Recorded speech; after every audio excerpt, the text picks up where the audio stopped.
नमस्ते दोस्तों, मैं विजय ठक्कर और आप सबका स्वागत करता हूं हमारे एक नए वीडियो में। अभी आज का वीडियो हमारा स्पेशल है और ये वीडियो में बेसिकली हर बार मैं हमेशा आपको कुछ ना कुछ बताते रहता हूं, सिखाते रहता हूं। तो मैंने सोचा कि क्यों ना ये बार मैं आप लोगों के क्वेश्चन लेता हूं और ज़रा समझता हूं कि आप लोगों के क्या डाउट्स है और वो क्वेश्चंस के मैं आंसर करता हूं। तो मैंने क्या किया ना, 21 नवंबर को मैंने एक पोस्ट किया था और ये मैंने पोस्ट किया था, आप यहाँ पे देख सकते हो। मैंने ट्विटर पे भी पोस्ट किया था और सेम क्वेश्चन को मैंने अपने यूट्यूब कम्युनिटी पोस्ट पे भी पोस्ट किया था और मैंने वहाँ पे पूछा था कि भाई मैं एक स्पेशल Q&A सेशन रिकॉर्ड कर रहा हूँ 25 को, मतलब आज आप 26 की मॉर्निंग को देखोगे और उसमें आपको जो भी क्वेश्चन पूछना है आप मुझे पूछ सकते हो। Method related, framework related, chart के रिलेटेड, प्राइस के related, sector rotation, short list कैसे करना है स्टॉक्स को, ओवरऑल प्रोसेस, या जो भी आपका अदर क्वेश्चन है वो। तो देखो, हम लोगों को यूट्यूब पे ऑलमोस्ट 96 क्वेश्चन आए। अब ये सारे क्वेश्चन यूट्यूब के हैं और आपको पता है 96 ऑलमोस्ट यूट्यूब में आए और अगर हम लोग ट्विटर पे देखेंगे तो ट्विटर पे देखो ऑलमोस्ट 44 आए मुझे। तो यहाँ पे मैंने क्या किया ना, मैंने पहले सारे ये क्वेश्चंस को पढ़ा, ऑलमोस्ट 140 150 जितने होते हैं। मैंने ये पहले सारे क्वेश्चंस को पढ़ा यूट्यूब के और ट्विटर के, और उसमें से कुछ कॉमन मैंने क्वेश्चंस को निकाला है और मैंने सोचा कि क्यों ना आज मैं आप लोगों के ये क्वेश्चंस का आंसर दे देता हूँ।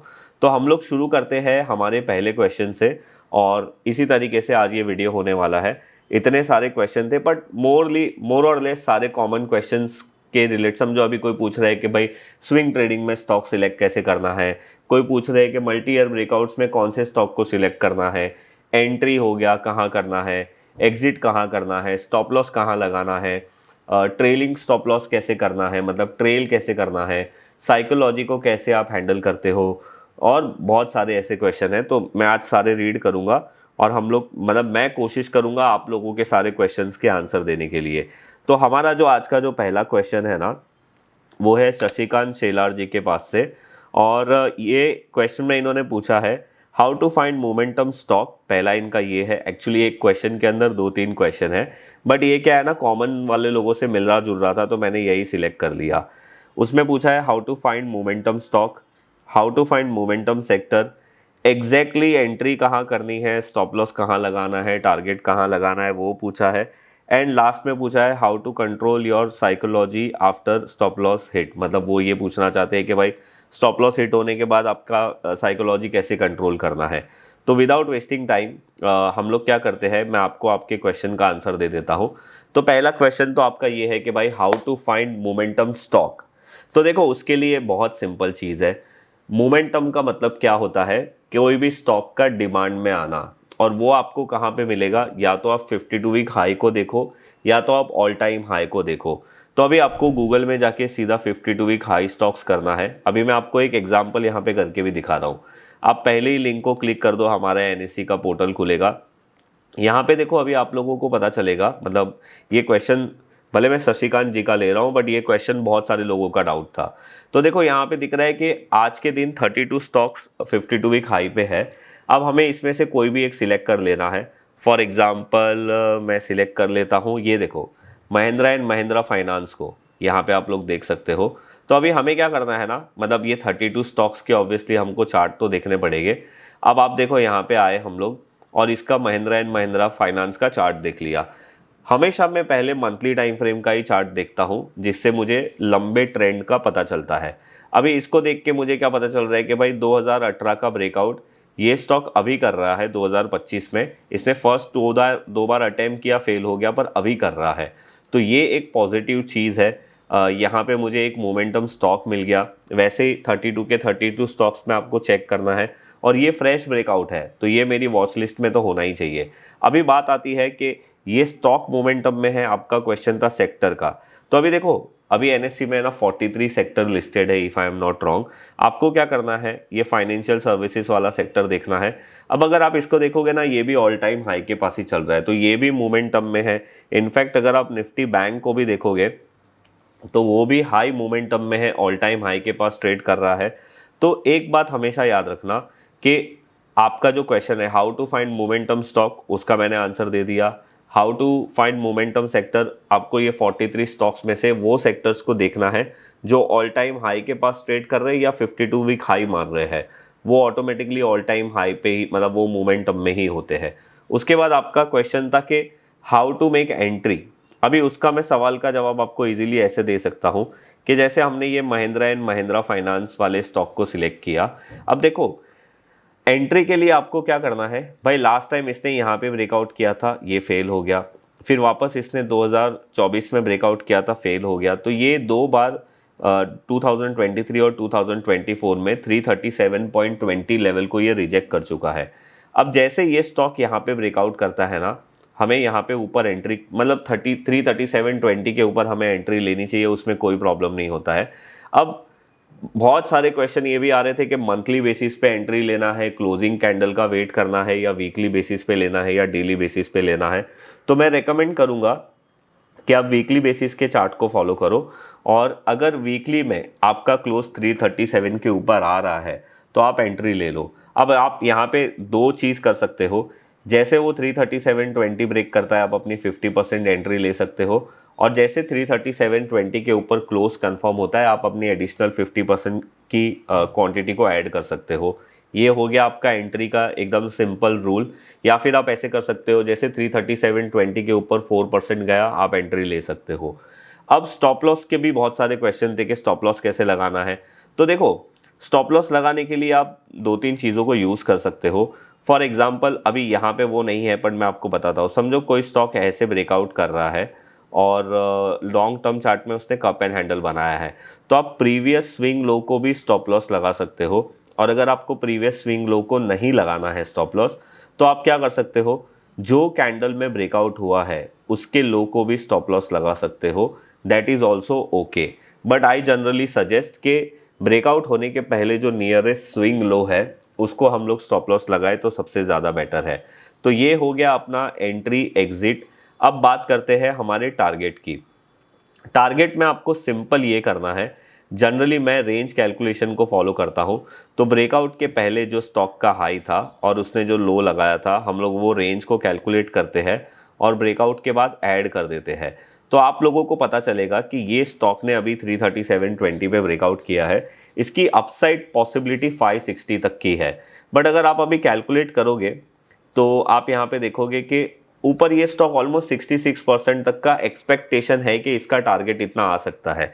अब जनरली सब लोग इतना होल्ड नहीं कर पाते, तो यहाँ पे हम क्या कर सकते हैं, अगर ये स्टॉक अपने बाइंग प्राइस से 30% ऊपर गया तो आप पार्शियल प्रॉफिट बुक कर सकते हो। ये एक सिंपल रूल आप फॉलो कर सकते हो। उसके बाद आप कर सकते हो कि बाद में समझो और ये 50%, मतलब हमारे बाइंग प्राइस से 50% और मतलब समझो 100 रुपये का बाइंग प्राइस है और 150 हो गया, मतलब 50% ऊपर आ गया, तो आप और क्वांटिटी को प्रॉफिट बुक कर सकते हो। और एक बार प्रॉफिट बुक करने ले पे, मतलब समझो आपने 30% पे प्रॉफिट बुक कर लिया, तो आप अपने स्टॉप लॉस को बाइंग प्राइस पे ला सकते हो। या फिर मैं बड़ी एक सिंपल चीज़ फॉलो करता हूँ, सुपर ट्रेंड को। आपको क्या करना है, सुपर ट्रेंड को वीकली टाइम फ्रेम पे फॉलो करना है। ये जो सुपर ट्रेंड लाइन की जो वैल्यू होगी ना, हर वीक अपडेट होती जाएगी और वही आपका ट्रेलिंग स्टॉप लॉस बनते जाएगा एक बार आपने 30% प्रॉफिट बुक कर दिया तो। बट मैं सजेस्ट करूंगा कि 30% के पहले आपका जो एक्चुअल स्टॉप लॉस रहेगा आप उसको ही मेंटेन करो। तो ये मैंने शशिकांत जी के क्वेश्चन का आंसर दे दिया कि भाई मोमेंटम स्टॉक कैसे ढूंढना है, सेक्टर कैसे ढूंढना है, एंट्री, स्टॉप लॉस और टारगेट, ये चीज़ के बारे में मैंने बता दिया। इनफैक्ट मैंने ट्रेलिंग स्टॉप लॉस के बारे में भी बता दिया। अब बात आती है साइकोलॉजी को कैसे कंट्रोल करना है आफ्टर हिटिंग स्टॉप लॉस। तो देखो, मैं इसका एक आपको बहुत ही सिंपल आंसर देता हूँ। अगर आप ये जो निफ्टी का चार्ट देख रहे हो ना, इसने सितंबर 2024 में टॉप बनाया। अब कितना इजीली मैंने आप लोगों को यहाँ पे बोल दिया ना, सितंबर 2024 में टॉप बनाया। बट जब ये बना रहा था तब तो टॉप नहीं लग रहा था, तब तो हमें लग रहा था कि मार्केट रैली कर रहा है। तब सितंबर अक्टूबर और मोस्टली वही टाइम में मुझे बहुत सारे ब्रेकआउट्स वाले स्टॉक्स मिले। मैंने वो सारे ब्रेकआउट्स वाले स्टॉक को जैसे मैं फॉलो करता हूँ ना, उसी बेसिस पे मैं फॉलो करता गया। बट वहाँ पे समझो मैंने 10 ट्रेड लिए थे तो ऑलमोस्ट 7 से 8 ट्रेड में मेरे स्टॉप लॉस हिट हो गए। क्यों? क्योंकि मार्केट वहाँ से, अगर आप देखोगे, मार्केट वहाँ से अप्रैल तक ऑलमोस्ट 17% करेक्ट कर चुका था। तो बहुत सारे स्टॉक तो 30-40% भी करेक्ट कर चुके थे। तो अब ऐसे सिचुएशन में आपकी साइकोलॉजी बहुत बैडली हिट होती है। बट क्या आपको ये सोचना है कि क्या आपने कुछ गलत किया था? तो नहीं, मैंने कुछ गलत नहीं किया था, मैं अपने प्रोसेस को फॉलो कर रहा था। उससे पहले भी मैं अपने प्रोसेस को फॉलो कर रहा था जब मार्केट ने यहाँ पे, अगर आप देखोगे, ब्रेकआउट दिया था 2023 मई मंथ में, और उसके बाद मार्केट भी ऑलमोस्ट 41% ऊपर गया था। तो इमेजिन करो, ड्यूरिंग दिस पीरियड मैं अपनी मेथड को फॉलो कर रहा था और मार्केट इतना ऊपर गया, तो वो पीरियड में मैंने कितने स्टॉक्स में अच्छे अच्छे प्रॉफिट बुक किए थे। तो देखो, स्टॉक मार्केट में अच्छे फेज भी आते हैं, बुरे फेज भी आते हैं, बट सबसे ज़्यादा इम्पॉर्टेंट ये है कि अगर आप अपनी मेथड को फॉलो कर रहे हो तो you are not doing wrong, anything wrong. आपको वही फॉलो करना चाहिए। मैंने भी वही किया और ये चीज़ आपको एक्सपीरियंस के बाद ही पता चलती है। ऑब्वियसली पिछले साल में मेरे अकाउंट में इतना अच्छा रिटर्न नहीं बना है, बिकॉज मार्केट ही इतना वॉलेटाइल था और इतना ख़राब था। यहाँ पे टाइम करेक्शन हुआ कुछ 6 महीने, उसके बाद अभी प्राइस करेक्शन और टाइम करेक्शन हो रहा है। पहले प्राइस करेक्शन हुआ, फिर टाइम करेक्शन हो रहा है। तो ये पार्ट है मार्केट का। मार्केट अच्छा रैली करता है, फिर पॉज लेता है, फिर सम टाइम मार्केट खराब भी हो जाता है। तो ये सब चीज़ों से आपको एक एक्सपीरियंस ही आपको, जैसे आपका एक्सपीरियंस बढ़ेगा उसी तरीके से आप डील कर सकते हो। बट जब भी मेरे साथ कोई बहुत सारे स्टॉप लॉस हिट होते हैं ना, तो मैं अपने आप को यही क्वेश्चन पूछता हूँ कि क्या मैं प्रोसेस को फॉलो कर रहा हूँ और फिर स्टॉप लॉस हिट हो रहे हैं? अगर हाँ तो ठीक है, अदरवाइज नहीं। और सबसे इंपॉर्टेंट चीज़ सर, आपकी साइकोलॉजी तब ज़्यादा ख़राब होगी जब आप ज़्यादा लीवरेज करके ट्रेड करोगे अननेसेसरी टाइम में, तो वो मत करना। तो शशिकांत जी का क्वेश्चन हो गया। अभी नेक्स्ट क्वेश्चन लेते हैं। हमारा जो नेक्स्ट क्वेश्चन है वो है शेखर जी का, और ये क्वेश्चन पूछ रहे हैं how to identify breakout failure. तो देखो, ये क्वेश्चन भी बहुत सारे लोगों के आए कि ब्रेकआउट फेलियर को कैसे आइडेंटिफाई करना है। तो मैं आपको एक एग्जांपल दिखाता हूँ। जब भी अभी मैंने थोड़ी देर पहले बोला ना कि सितंबर अक्टूबर मंथ में बहुत सारे स्टॉक्स में ब्रेकआउट मिले थे, तो मैंने लिया था। आप देखो, जुलाई मंथ में, मतलब ये मार्केट खराब होने के 2 महीने पहले मुझे ओएनजीसी में एक बहुत अच्छा ब्रेकआउट मिला था। अब आप मुझे बताओ कि ये ब्रेकआउट में क्या खराब था? ना ये ब्रेकआउट में टाइम की कमी थी। 2014 का ब्रेकआउट ये स्टॉक कर रहा था 2024 में, ऑलमोस्ट 10 साल बाद। ना ये ब्रेकआउट में प्राइस की कमी थी, प्राइस वाइज भी बहुत सॉलिड ब्रेकआउट दिया था इसने। अगर आप यहाँ पे वॉल्यूम देखोगे तो वॉल्यूम भी बहुत डिसेंट था ये ब्रेकआउट में। अब ये ब्रेकआउट में मैंने कोई गलती नहीं की थी, बट ये ब्रेकआउट फिर भी फेल हो गया। अब आपको इसको दो तरीके से आप बोल सकते हो कि मार्केट खराब हुआ तो मेरा ब्रेकआउट फेल हो गया, या फिर ये ब्रेकआउट शायद अच्छा था ही नहीं। बट देखो, आपके पास कोई ऐसा ये नहीं है कि हाउ टू अवॉइड, हम अवॉइड नहीं कर सकते ये फेलियर को। ये टाइम पे बहुत सारे ऐसे स्टॉक्स है जिसमें ब्रेकआउट हुए थे। इनफैक्ट वेदांता में भी हुआ था, मैं आपको दिखाता हूँ। ये देखो, ये वेदांता सितंबर मंथ में ब्रेकआउट हुआ था, उसके बाद ये वापस फेल हो गया, अब ये वापस ब्रेकआउट कर रहा है। तो you can never avoid any failure breakout before breakout. आप समझ रहे हो मेरी बात को? बट आपको अपने प्रोसेस के हिसाब से काम करना पड़ेगा। मे बी वो टाइम पे जब मैंने ब्रेकआउट लिया उसके 1 महीने बाद या उसके महीने बाद ही मार्केट खराब हो गया, इसलिए मैंने ब्रेकआउट फेल हो गए। बट आप मुझे बताओ, बहुत सारे लोग ये बोलते हैं कि मल्टी ईयर ब्रेकआउट्स की जो मेथड है ना, वो अच्छे मार्केट में चलती है और ख़राब मार्केट में नहीं चलती है। अब मैं आप लोगों के ऊपर एक क्वेश्चन डालता हूँ, आप मुझे बताओ कि ख़राब मार्केट में या बेयर मार्केट में क्या चलता है? कुछ नहीं चलता ना। तो वैसा ही होता है कि हमें एक छोटे लॉस के साथ एग्जिट कर लेना चाहिए जब मार्केट हमें बोलता है ख़राब है, हमारा मतलब जो भी सिस्टम है वो काम नहीं कर रहा है। और जब मार्केट अच्छा होगा ऑटोमेटिकली हमारा सिस्टम काम करेगा। तो हम फेलियर वाले ब्रेकआउट्स को मतलब अवॉइड नहीं कर सकते। ये तो वही बात हो गई कि आज हम रास्ते से जा रहे हैं, कहीं पे हमने कार से हमारा एक्सीडेंट हो गया, तो हम बोलेंगे कि अरे मुझे पहले ही पता होता कि मेरा एक्सीडेंट होने वाला है तो मैं निकलता ही नहीं।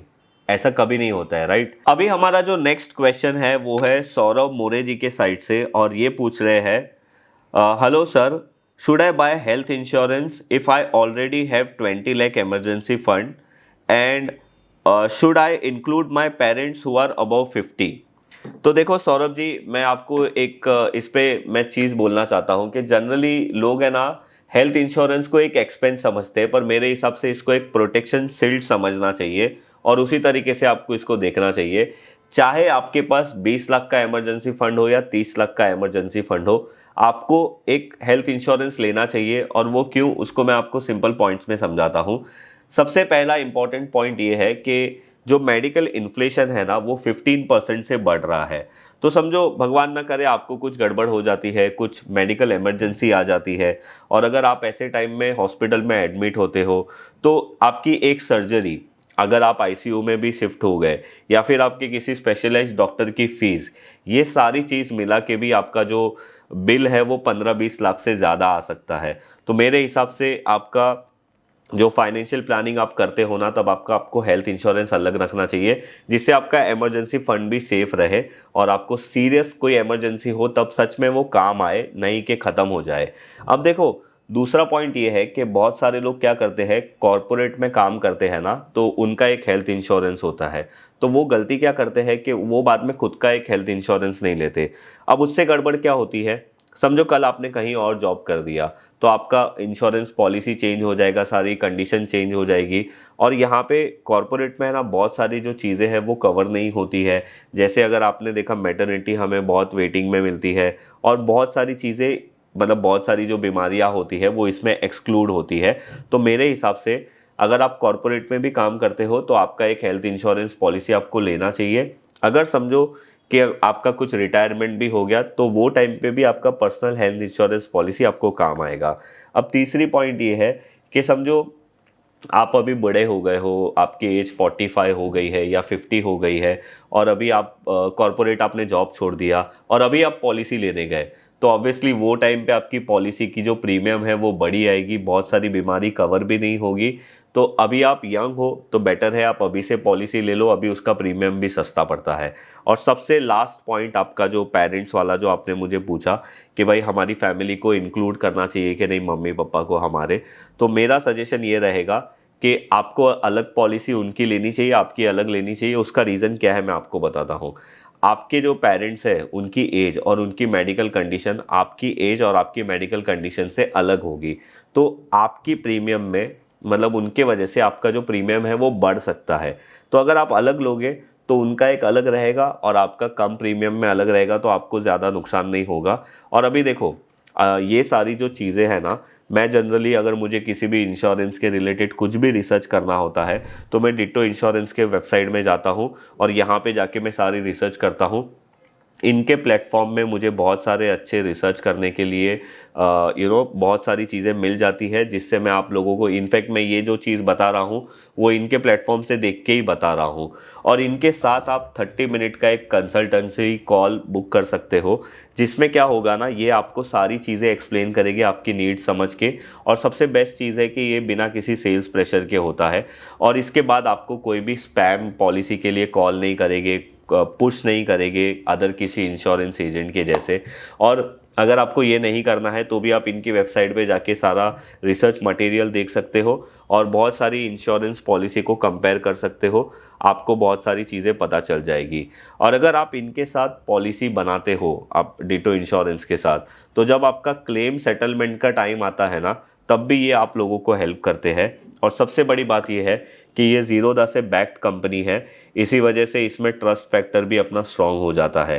तो सर जी, अगर आपको इंश्योरेंस पॉलिसी लेनी है या उसके बारे में कुछ भी समझना है, तो इसकी लिंक मैं नीचे डिस्क्रिप्शन में दे दूंगा और पिन कमेंट में दे दूंगा, आप वहां पे जाके चेकआउट कर सकते हो। तो सौरभ जी, इमरजेंसी फंड तो ज़रूरी होता है, बट मेडिकल हेल्थ इंश्योरेंस उससे भी ज़्यादा ज़रूरी होता है, क्योंकि एक मेडिकल अगर इमरजेंसी आपको आ गई तो आपका ये पूरा फंड ख़त्म कर सकती है। तो ये चीज़ आप ज़रूर ध्यान में रखना।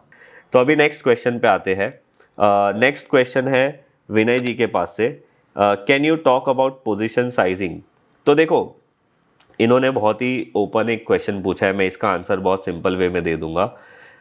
आपका कैपिटल कितना भी हो, मेरे हिसाब से आपको 20 स्टॉक से ज़्यादा आपके अकाउंट में लेने नहीं चाहिए। और समझो आपका कैपिटल 10 लाख है, या समझो आपका कैपिटल चलो 10 लाख है, तो अगर आपको 20 स्टॉक लेना है तो आपको एक स्टॉक में 50,000 इन्वेस्टमेंट करना पड़ेगा, अगर आप बिगिनर हो तो। उसके बाद जैसे जैसे आपका एक्सपीरियंस बढ़ता है मार्केट में, आपको उस हिसाब से फिर आप 20 स्टॉक को 15 भी कर सकते हो, फिर आप उसको 10 स्टॉक्स पे भी जा सकते हो। बट मैं ज़्यादातर आपको रिक्वेस्ट करूंगा कि आप 15 स्टॉक से नीचे जाओ मत। और अगर आप ऐसे सोचते हो कि भाई आपका कोई एक स्टॉक कंटिन्यूसली अच्छा करते जा रहा है, तो आप उसमें और भी पोजीशन ऐड कर सकते हो। वो कैसे, मैं आपको समझाता हूँ। फॉर एग्जांपल हम लोग ये वेदांता के एग्जांपल से, चलो हम लोग M&M के एग्जांपल से लेते हैं ये चीज़ को, मैं आपको समझाता हूँ कि समझो आपने अभी ये स्टॉक में आपकी एंट्री बनाई यहाँ पे ब्रेकआउट के टाइम पे, फर्स्ट ब्रेकआउट के टाइम पे, और फिर ये स्टॉक अच्छा खासा ऊपर गया और फिर यहाँ पे ये पॉज हो गया। फिर इसने 3-4 महीने यहाँ पे कंसोलिडेट किया और फिर वापस इसने ब्रेकआउट किया। तो आप यहाँ पे अपनी एंट्री कर सकते हो नई वाली, मतलब थोड़ी सी और क्वांटिटी की, और उसका स्टॉप लॉस आप ये कंसोलिडेशन का लो रख सकते हो।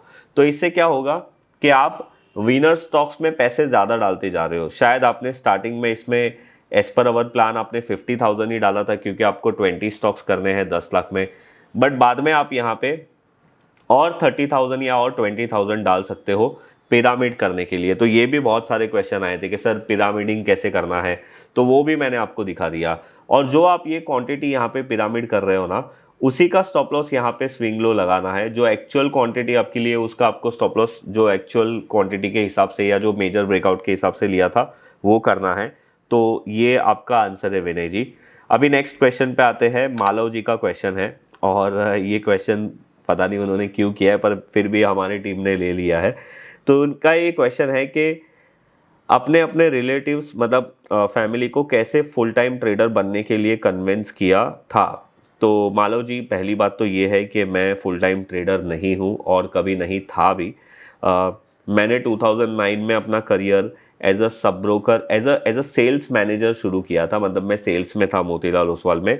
फिर 2011 में मैंने अपना सब ब्रोकिंग बिजनेस शुरू किया, और 2011 से लेके रिसेंट अभी 1 साल पहले तक हम लोग हमारा सब ब्रोकिंग बिजनेस पे ही ज़्यादा फोकस कर रहे थे। अभी रिसेंटली मैंने अपना सेबी रजिस्ट्रेशन कंप्लीट किया है रिसर्च एनालिस्ट में। तो अभी मैं रिसर्च एनालिस्ट हूँ। और जो ये चैनल मैंने बनाई थी ना, वो मेरा मेजर इंटेंशन ये था कि मैं लोगों के साथ अपना नॉलेज शेयर कर सकूँ और अपनी जर्नी शेयर कर सकूँ। तो मैं ट्रेडिंग करता हूँ, मैं इन्वेस्टमेंट भी करता हूँ, बट मैं फुल टाइम नहीं हूँ। मैं ट्रेडिंग फुल टाइम नहीं करता, और मैं अपना ये मल्टी ईयर ब्रेकआउट्स वाले ट्रेड्स को मैं फुल टाइम मतलब इन्वेस्टमेंट करता हूँ, बट उसे हम लोग फुल टाइम नहीं बोल सकते। मैं दिन भर यहाँ पे बैठ के ट्रेडर के जैसे नहीं करता। और इनका दूसरा क्वेश्चन है कि आपके फ्रेंड्स रिलेटिव अब आपको डिस्टर्ब तो नहीं करते क्या आस्किंग ट्रेडिंग टिप्स। सर जी, मैं आपको एक बात बताऊँ, मेरे फैमिली में मतलब रिलेटिव्स में बहुत सारे लोगों को मैंने बताया ही नहीं है कि मैं क्या करता हूँ। इवन जो मैं बिल्डिंग में रहता हूँ ना, वहाँ पे बहुत सारे लोगों को बहुत साल बाद पता चला कि मैं क्या करता हूँ। तो मैं जनरली अपनी पर्सनल चीज़ और प्रोफेशनल चीज़ को अलग रखता हूँ, और ट्रेडिंग टिप्स तो कोई पूछता ही नहीं है मेरे से। अब नेक्स्ट क्वेश्चन हमारा है ऋषि जी के पास से। अब ऋषि जी ने क्वेश्चन पूछा है, dear sir, fundamental of company is good, quarterly year on year basis result is also good, but stock is not stock is going down. What is the reason behind it? What should approach in this such case? Thanks. तो देखो ऋषि जी, इसका कोई answer नहीं है। बहुत सारे stocks बहुत अच्छे होने के बाद भी मार्केट उसको प्रॉपर प्राइसिंग नहीं करती है। बट अगर आप श्योर हो कि फंडामेंटली ये कंपनी अच्छी है, इसका year on year quarterly result भी अच्छा आ रहा है, तो आई थिंक आपको इन्वेस्टेड रहना चाहिए। बहुत बार ऐसा होता है कि कोई कोई कंपनी 2-3 साल तक परफॉर्म नहीं करती है, फिर एक ही साल में 2-3 साल का सारा परफॉर्मेंस एक ही साल में हो जाता है। तो अगेन इसके ऊपर सबसे बड़ा मेरा क्वेश्चन ये है कि आप श्योर हो ना कि वो कंपनी फंडामेंटली सच में अच्छी है और उसके ईयर ऑन ईयर और क्वार्टरली रिजल्ट्स भी अच्छे आ रहे हैं। वो चीज़ पे अगर आप श्योर हो तो आपको चिंता करने की ज़रूरत नहीं है, क्योंकि कभी ना कभी प्राइस एक बार वैल्यू को टच करने आएगा ही। ओके, अगर वो कंपनी ख़राब है तो उसकी प्राइस नीचे जाएगी, अगर वो कंपनी अच्छी है फंडामेंटली तो अल्टीमेटली उसका प्राइस उसको टच करेगा ही।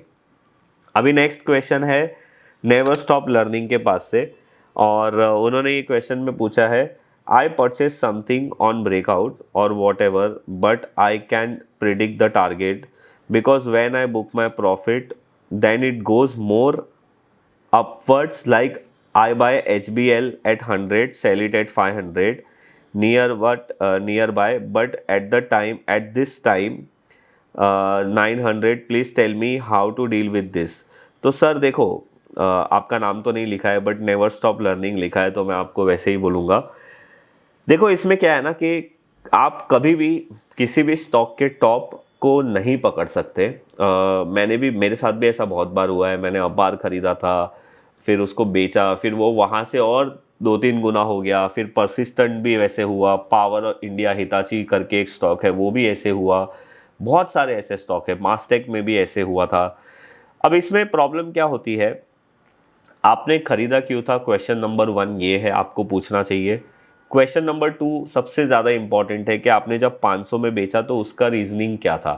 क्या आपने सिर्फ इसलिए बेच दिया था कि वो स्टॉक बहुत ऊपर आ गया था, या फिर आपने जो सोच के लिया था वो सारा मतलब कंप्लीट हो गया था। जैसे अगर टेक्निकल बेसिस पे खरीदा तो टारगेट आया तो आपने बेच दिया, या फिर आपका ट्रेलिंग स्टॉप लॉस हो गया, या आपने कोई फंडामेंटल बेसिस पे खरीदा था और फिर वो फंडामेंटल रीज़न आपका ख़त्म हो गया इसलिए बेच दिया। तो अगर आप ये क्वेश्चन का आंसर ढूंढ लोगे ना सर, तो आपको ये आपका जो मिस्टेक है उसके बारे में मोटा मोटी पता चल जाएगा। ओके, अब नेक्स्ट क्वेश्चन पे आते हैं मयंक चौधरी जी का। Sir how to search reversal breakout stocks, thanks.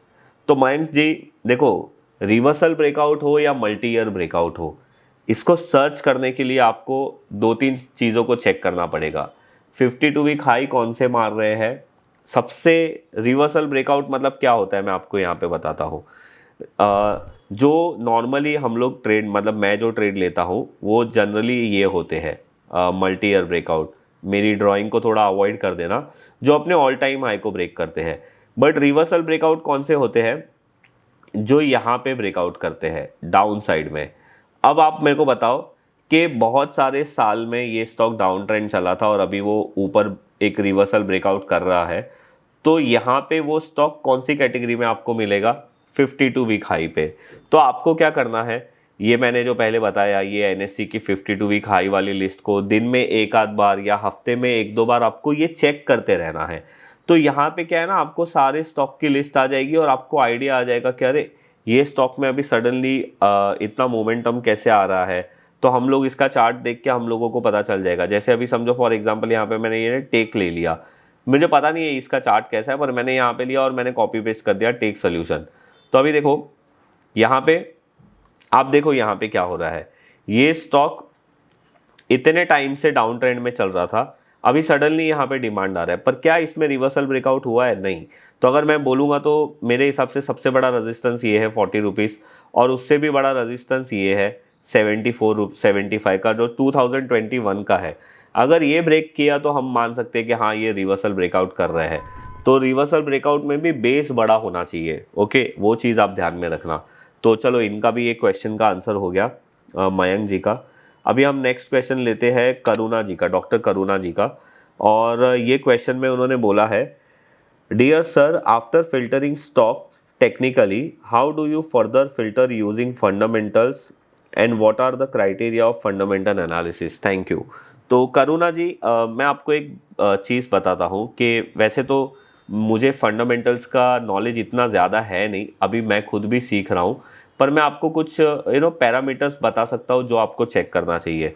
जैसे अभी फॉर एग्जांपल M&M फाइनेंस में एक ब्रेकआउट हो रहा है, राइट। तो एज अ ट्रेडर आपको क्या करना है, पहले तो आना है यहाँ पे। ये मैं स्क्रीनर यूज़ करता हूँ, रेडार प्लेटफॉर्म यूज़ करता हूँ जो डिफाइन एज का है, आप कौन सा भी यूज़ कर सकते हो। आपको यहाँ पे आना है और पहले तो ये ऑब्वियसली कंपनी के बारे में पढ़ना है कि भाई ये कंपनी क्या करती है, तो आपको पता चलेगा कि आप क्या ढूंढ रहे हो एग्जैक्टली। तो अभी यहाँ पे आने से हम लोगों को क्या पता चला कि भाई ये फाइनेंशियल सर्विसेज है और ये एक तरीके से NBFC कंपनी है। तो हम लोगों को देखना पड़ेगा कि भाई ये कंपनी का बिजनेस मॉडल क्या है, पहले हमने ये देख लिया। फिर हमें मोटा मोटी ये देखना है कि भाई इसका PE क्या है। अब सबसे ज़्यादा इंपॉर्टेंट चीज़ है ये क्वार्टरली रिजल्ट। मैं ये देखता हूँ कि भाई ये कंपनी क्वार्टरली रिजल्ट्स में क्या कर रही है। तो अभी मैं देख रहा हूँ कि ये कंपनी 12.5% 50% से सेल्स ग्रोथ कर रही है। मैं देखना चाहता हूँ इसका नेट प्रॉफिट कितने % से ग्रो हो रहा है। तो आप देखो अभी 45% से ग्रो हुआ है। उसके बाद आप इसका ईयरली प्रॉफिट देख लो कि वो कितने % से ग्रो हो रहा है, वहाँ पे क्या चल रहा है। अब ये NBFC कंपनी है तो आपको देखना पड़ेगा इसका EPS क्या है। ये कंपनी का जो निम है, नेट इंटरेस्ट मार्जिन, वो क्या चल रहा है। ये कंपनी का बिजनेस कैसे चलता है, कितना ये कंपनी अच्छा कर रही है, ये सारी चीज़। और अगर आपके पास टाइम है तो आपको इनके रीसेंट जो भी 2-3 लास्ट क्वार्टर के कॉन कॉल है, अगर आपके पास उसकी रिकॉर्डिंग आपको मिलती है तो आपको उसकी यहाँ पे रिकॉर्डिंग है, या फिर आप यूट्यूब पे ढूंढोगे तो वहाँ पे भी मिल जाएगी, या फिर आप इसकी ट्रांसक्रिप्ट भी जाके पढ़ सकती हो। तो आपको एक आइडिया मिलेगा कि ये स्टॉक ने एक टेक्निकल ब्रेकआउट तो दिया ही है, बट क्या ये स्टॉक फंडामेंटली भी कुछ ऐसे बड़े चेंजेस हो रहे हैं जिससे ये कंपनी का लंबा रिटर्न दे सकती है। तो अगर है तो फिर आपके लिए एक ज़्यादा एडवांटेज हो जाएगा। और मेरा एक्सपीरियंस ये बोलता है कि हमें अगर अच्छे 10 बड़े ब्रेकआउट मिलते हैं ना, तो उसमें से एक आधी कंपनी का फंडामेंटल ट्रिगर भी हमें अच्छा मिलने के चांसेस होते हैं, और वो फिर एक मल्टी बैगर स्टॉक बन सकते हैं। तो ये सारी चीज़ें आपको देखनी चाहिए। नेक्स्ट क्वेश्चन लेते हैं सौरभ जी का, और इन्होंने ये क्वेश्चन पूछा है, सर आप ब्लैक टी शर्ट ही पहनते हैं 90% of the time, why why? तो देखो सर, मैं आपको एक बात बता दूं, अगर आप ये चैनल के पुराने वीडियो देखोगे ना, 3 साल 4 साल 5 साल पुराने, तो आपको वहाँ पे ब्लैक टी शर्ट नहीं दिखेगा, दूसरे भी कलर्स दिखेंगे। बट पिछले आई थिंक 3-4 साल से धीरे धीरे मैंने सारे दूसरे कलर्स के टी शर्ट को पहनना बंद कर दिया है। पहले मैंने शुरू किया था सिंगल कलर के टी शर्ट्स पहनने के लिए, उसमें मैं बहुत सारे कलर्स पहनता था। फिर रिसेंटली, मतलब अभी 3-4 साल से मैं सिर्फ ब्लैक पहनता हूँ, क्योंकि इसमें ना बहुत ही एक शांति है। आपको सुबह उठ के ज़्यादा सोचना नहीं है क्या पहनना है। आपने अपने कबर्ड में से जीन्स या पैंट, आपको जो भी पहनना है वो ले लिया, उसके ऊपर ब्लैक टी शर्ट पहन लिया, दैट्स इट। तो इसीलिए मैं पहनता हूँ, इसका कोई दूसरा खास रीज़न नहीं है। नेक्स्ट क्वेश्चन लेते हैं वरुण जी का। उन्होंने ये क्वेश्चन पूछा है, when to sell your portfolio at profit and when to re enter, market stage in down trade once is touch all time high. तो मेरे को इनका ये सवाल है ना, ये मैंने इसलिए लिया क्योंकि ये मुझे ऐसा लग रहा है बहुत इंपॉर्टेंट है। तो देखो, मुझे ऐसा लग रहा है वरुण जी ये पूछ रहे हैं कि भाई, जब हमारा पोर्टफोलियो प्रॉफिट में होता है ना, तब हमें कब बेचना चाहिए और वापस से कब एंटर करना चाहिए, जब मार्केट डाउन ट्रेंड में आके फिर वापस से ऑल टाइम हाई की तरफ जा रहा है तब। तो देखो वरुण जी, अनफॉर्चुनेटली हमारे पास ऐसा कोई आंसर नहीं है इसके लिए, क्योंकि आपको क्या पता कि मार्केट 26,000 से बॉटम करे, मतलब टॉप बनाएगा, या वो 30,000 पे जाने के बाद टॉप बनाएगा। इसीलिए मैं है ना जनरली ये सारी चीज़ों में मार्केट पे ध्यान नहीं देता। ऑब्वियसली हमारा ध्यान तो होता ही है कि मार्केट क्या है, अच्छा है ख़राब है, क्योंकि उसके अच्छे ख़राब रहने से अपने रिटर्न कम ज़्यादा हो सकते हैं। बट मैं अपनी पोर्टफोलियो की एंट्री एग्जिट पोर्टफोलियो वाइज नहीं, मैं स्टॉक वाइज सोचता हूँ कि भाई अभी ये स्टॉक मेरा टारगेट ये था, ये स्टॉक में मेरा टारगेट आ गया है, कुछ क्वांटिटी बुक करनी है, बाकी को ट्रेल करना है। जब वो ट्रेलिंग स्टॉप लॉस हिट हो जाएगा उसमें से एग्जिट। वैसे अगर समझो सारे स्टॉक के स्टॉप लॉस हिट हो गए तो अपना पोर्टफोलियो पूरा एग्जिट हो जाएगा। उस तरीके से मैं देखता हूँ। कोई कितने % प्रॉफिट हो गए तो मैं एग्जिट करूँगा उतना नहीं देखता, वैसे नहीं देखता।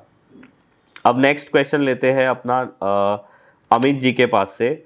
उन्होंने लिखा है, सर मार्केट और मैं पॉडकास्ट अपलोड क्यों नहीं कर रहे हो? अच्छा, ओके, तो ये मार्केट और मैं सीरीज़ के बारे में पूछ रहे हैं जो हमने शुरू किया था, जो हम हमारे सब्सक्राइबर के साथ करते थे। तो देखो सर, मैं है ना ज़्यादातर क्वालिटी में बिलीव करता हूँ, और उसमें कुछ खास क्वालिटी आ नहीं रहे थे, क्वेश्चन वाइज मैं बोल रहा हूँ, तो हमने उसको बंद कर दिया है टेम्प्ररी। अगर अच्छे क्वेश्चन आएंगे, कुछ अच्छी हमारे पास लोग आएंगे तो डेफिनेटली हम उसको बनाएंगे। तो बस इतने थे हमारे ये क्वेश्चन। इसके अलावा एक और क्वेश्चन था कि भाई हम स्विंग ट्रेडिंग के लिए कैसे स्टॉक सिलेक्ट करते हैं। तो देखो, इसका आंसर बड़ा सिंपल है कि पहले तो आपको ये डिफाइन करना पड़ेगा कि आपकी जो स्विंग ट्रेडिंग स्ट्रैटेजी है उसको क्या चाहिए। अब जैसे मैं एक स्विंग ट्रेडिंग स्ट्रैटेजी को फॉलो करता हूँ, उसमें मुझे ऐसा चाहिए कि भाई जो हमारे स्टॉक है ना वो मोमेंटम में होने चाहिए।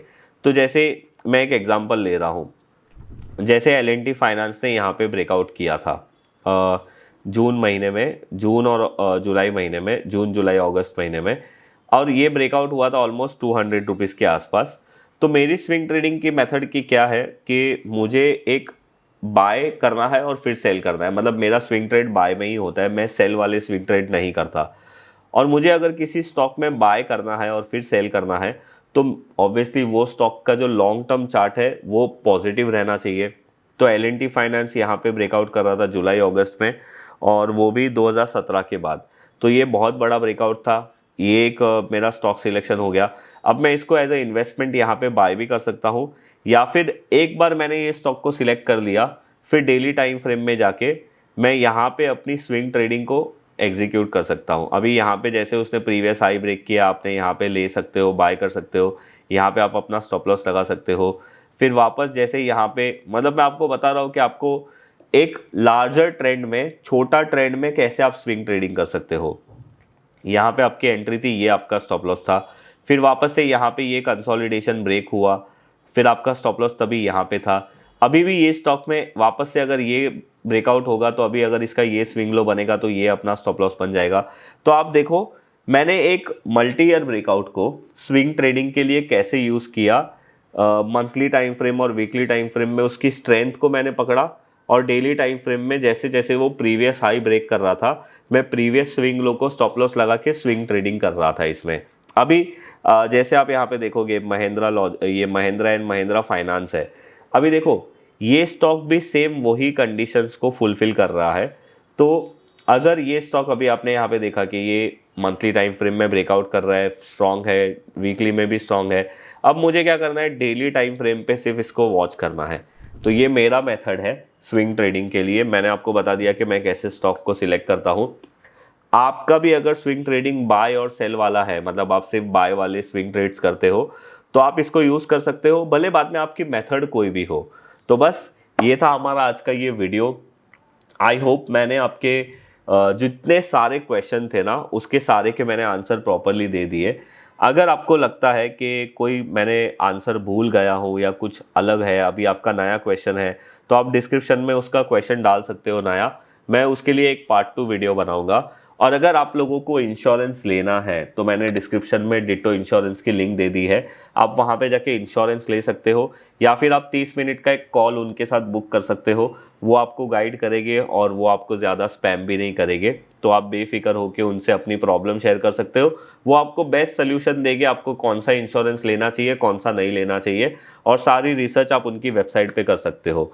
तो उसके लिए मैंने लिंक नीचे डिस्क्रिप्शन में दे दिया है, आप वहाँ पे जाके चेकआउट कर सकते हो। अगर ये वीडियो आपको अच्छा लगा है तो हमारे वीडियो को लाइक करो, शेयर करो। अगर आप हमारे चैनल पर नए हो तो सब्सक्राइब करो। मैं मिलूंगा आप लोगों को ऐसे ही कोई नेक्स्ट वीडियो में, तब तक के लिए बाय बाय।